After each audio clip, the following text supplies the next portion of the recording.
मेरे अंकल का औजार देखकर रहा नहीं गया और इसके बाद हमने कैसे क्या क्या किया सब कुछ विस्तार से बताने वाली हूँ आपको इस वीडियो में। मेरा नाम नेहा है और मैं अभी स्कूल में पढ़ाई कर रही हूँ। जुलाई का महीना था। मेरे स्कूल में छुट्टियां चल रही थीं। इन्हीं छुट्टियों में शादियों का भी मौसम था, जो कि एक शादी मेरे रिश्तेदार में भी था, जिसमें मेरे घर के सभी लोगों को जाना ज़रूरी था।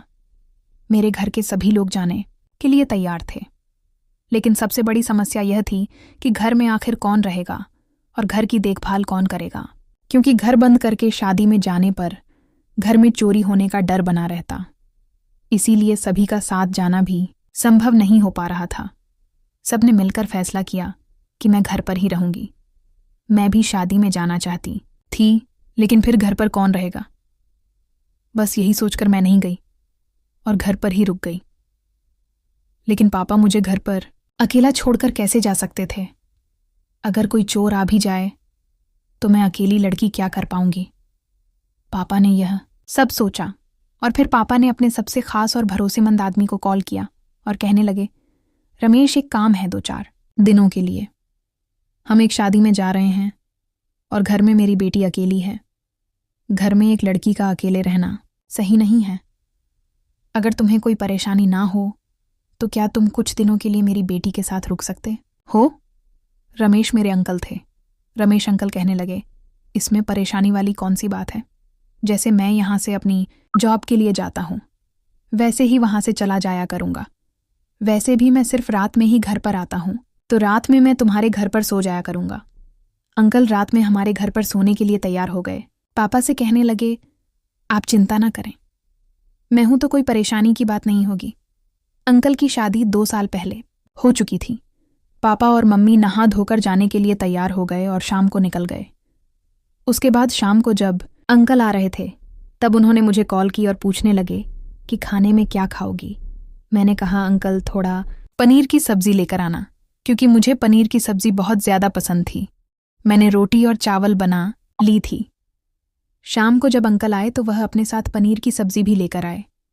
अंकल वहां से आने के बाद बहुत ज़्यादा थक गए थे और कहने लगे, नेहा तुम खाना लगा दो, मैं हाथ मुंह धोकर आ रहा हूँ। इससे पहले भी अंकल हमारे घर पर आ चुके थे तो हम लोग थोड़ा फ्रेंडली भी थे। अंकल और मेरा रिश्ता एक जीजा साली की तरह था। अंकल हाथ मुंह धोकर आए और हमने साथ बैठकर खाना खाया और बातें करने लगे। अंकल मुझसे कहने लगे, नेहा तुम अब पहले से भी ज़्यादा खूबसूरत हो गई हो। तुम्हें देखकर तो मुझे मेरे कॉलेज के दिन याद आ गए, जब मेरी गर्लफ्रेंड थी। मेरी गर्लफ्रेंड भी तुम्हारी तरह बहुत खूबसूरत थी। मेरे क्लास के सारे लड़के उस पर मरते थे, लेकिन वह मुझ पर फिदा थी।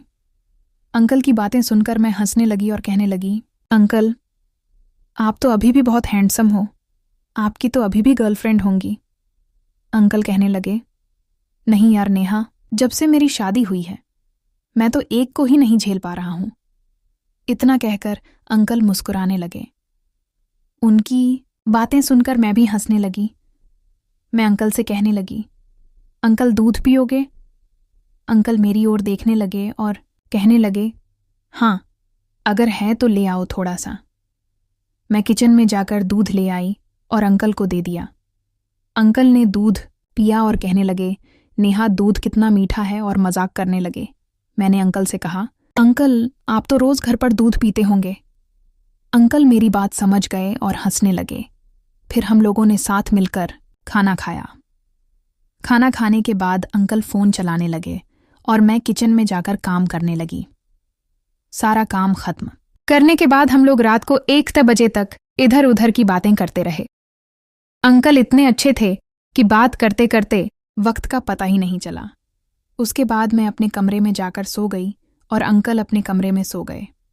सुबह मैं जल्दी उठकर अंकल के लिए नाश्ता बनाने लगी, लेकिन मैंने देखा कि अंकल अभी भी नहीं उठे थे।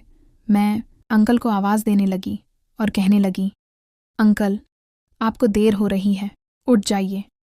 लेकिन शायद आज देर रात सोने के कारण अंकल गहरी नींद में सो रहे थे और अंकल ने मेरी आवाज़ सुनी ही नहीं। मैं अंकल के कमरे में गई और अंकल को जगाने लगी। फिर मैंने अंकल के ऊपर से कंबल खींचा तो अचानक मेरी नज़र ऐसी जगह गई जिसे देखकर मैं शर्मिंदा हो गई। मैं थोड़ी देर तक ऐसे ही अंकल के सामान को देखती रही और मेरे मन में लड्डू फूटने लगे।